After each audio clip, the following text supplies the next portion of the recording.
I just haven't found the right trading strategy yet. That's one of the most common things that struggling traders tell themselves. And sometimes it's true. Sometimes the strategy really is the problem.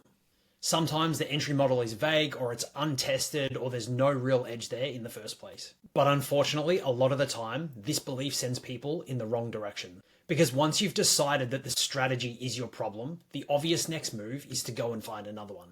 Another setup, another indicator, signal provider, another YouTube video, anything is best. Another thing to test. But if you keep bringing the same problems into every new strategy, then nothing is going to change.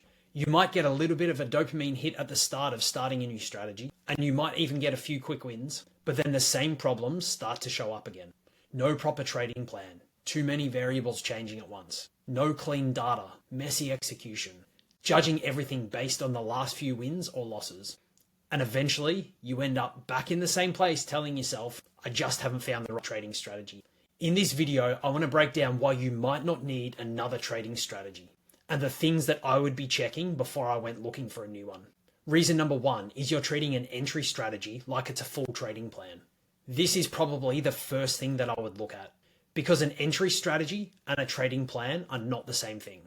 An entry strategy is something that tells you when a setup is valid, but that's only one piece. It doesn't tell you what assets you're allowed to trade. It doesn't tell you how much risk you can have open at any one time. It doesn't tell you if multiple trades are basically exposed to the same risk. It doesn't tell you if multiple trades are basically exposed to the same market move. And it doesn't tell you when to stop trading, when to reduce your position sizing, or what happens when you hit drawdown. These things need to be defined separately. So a lot of people find an entry model and then they assume that they found the entire trading strategy. But really, they've only found the entry, which is one part of the puzzle. And if you let everything else get handled on the fly, that's when things start to fall apart quickly. Because when the exact rules are loose, it becomes very hard to narrow in on exactly what the problem is. So before I went looking for another trading strategy, I'd ask myself, do I actually have a full trading plan around my entry model? Or do I just have an entry? Because if all you have is an entry, then there's a good chance that it's not the entry model that's broken. It's the lack of a trading plan. Reason number two, you're changing too many variables. This one is massive, and I don't mean that in a complicated way. I mean, if you're constantly adjusting how you're trading, you're not giving yourself a fair chance to learn anything or to gather enough data. You might think you're testing a new strategy, but if the way that you apply it keeps getting changed, then the data you're collecting is invalid and it becomes very messy. One week you're trading one market, the next week it's another. Same thing with time frame. Then you get frustrated, so you start on another one. You're taking your profits one way on a Monday, and then you're changing the way you handle it on a Thursday.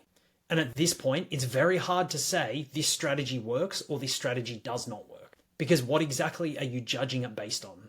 And that's the question I'd be asking, because if the process keeps changing, then the result doesn't tell you much. It just tells you what happened during a period when everything was moving around and changing. And that's not clean feedback to build upon. Clean feedback comes from running the same thing, the same way for long enough to actually look back and see patterns. And without that, every result starts to feel more important than it really is. A win feels like proof, and a loss also feels like proof. Reason number three is you're judging the strategy based on random outcomes instead of clean data, and this sort of sits within the previous point that I made. This is where a lot of traders get pulled around emotionally, because they take a trade, it wins, and suddenly they feel like they're getting close. And then the next one loses, and suddenly the whole thing feels like it's broken again. But one trade doesn't tell you enough. And a small handful of trades usually doesn't tell you enough either, especially if the process hasn't been consistent as we discussed previously. That's why journaling and regular review matters. Not because journaling is exciting, because it isn't, but it gives you something to look at other than your mood and your emotions. You can actually go back and look at some valid data and ask yourself, did I follow the plan? Was this the type of setup that I was meant to be taking? Did I risk what I said I was going to risk before? Did I interfere with the trade? Are the same mistakes showing up more than once? Is there a pattern here? Now, this is very different from just going, the trade won, so it works, or the trade lost, so it doesn't work. Because if you're only judging from the last few trades' outcomes, then you're not really reviewing the strategy. You're reviewing how the last few trades made you feel, and that is a dangerous place to make decisions from. Trading already has enough emotion involved. It's going to find your character flaws and exploit them over and over if you let it. And if your review process is also grounded in emotion, You're going to keep making changes for all the wrong reasons. Not because the data told you to, but because the last trade's result made you feel uncomfortable. Now, reason number 4 is your execution might be the weak link. This is usually the one that people don't want to look at because it's easier to just blame the entry strategy.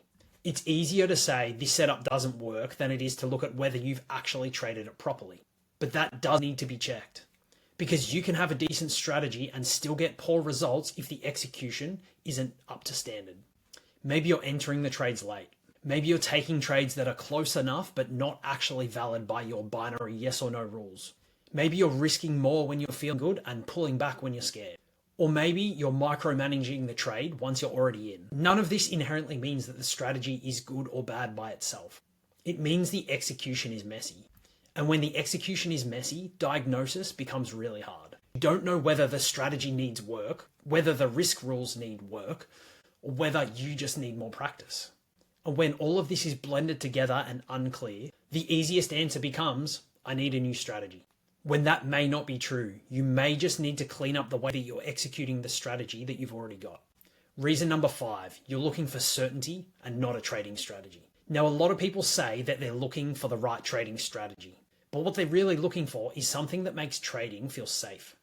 They want something that doesn't lose often, something that removes the doubt. They want no drawdown, no waiting, and no discomfort. And I understand it, right? I get it. I've been there. Nobody likes uncertainty. Nobody likes taking a trade with real money on the line and not knowing what's going to happen. But that's trading. That's what it's all about. And no strategy can remove uncertainty completely. Even if you have a great entry strategy, a proper trading plan, clear risk parameters, and a good daily workflow, you're still going to have losses in trading. There will still be periods where there are no trades for your system. And you're still going to have trades that looked great and didn't work out.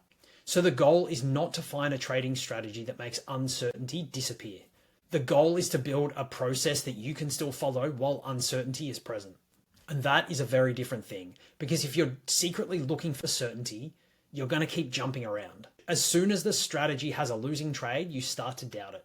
And as soon as it feels uncomfortable, you're going to look to start changing things. And that's how you end up in the endless cycle of resetting and starting from the ground up every time something looks like it isn't working. So if you feel like you just haven't found the right trading strategy yet, maybe you're right. Maybe the strategy you're using does need some work. But I wouldn't make the assumption that this is the most likely cause. Before I went looking for a new strategy, I'd be checking these 5 things. Are you treating an entry model as a full trading plan? Are you changing too many variables? Are you judging the trading strategy based on random outcomes instead of clean data? Are you actually executing the strategy at an acceptable level? And are you just looking for certainty instead of a real trading process? Because if those things aren't fixed first, you can find as many trading strategies as you want, you're still going to end up in the same place. Now, if you're struggling with anything that we just spoke about, if you don't have a clear entry model yet, or if you've got bits and pieces but no complete trading plan around it, that's exactly what we help our clients install inside of the 3XP Academy. The goal is to help you build a 60-minute daily trading routine that you can install into your life with real-world responsibilities and time commitments within 90 days. If you want some help putting that together, I'll leave a link down below in the description. You can click that, check out all the details of the 3XP Academy. But either way, before you go looking for another trading strategy, make sure you fix the process around the one that you've got first.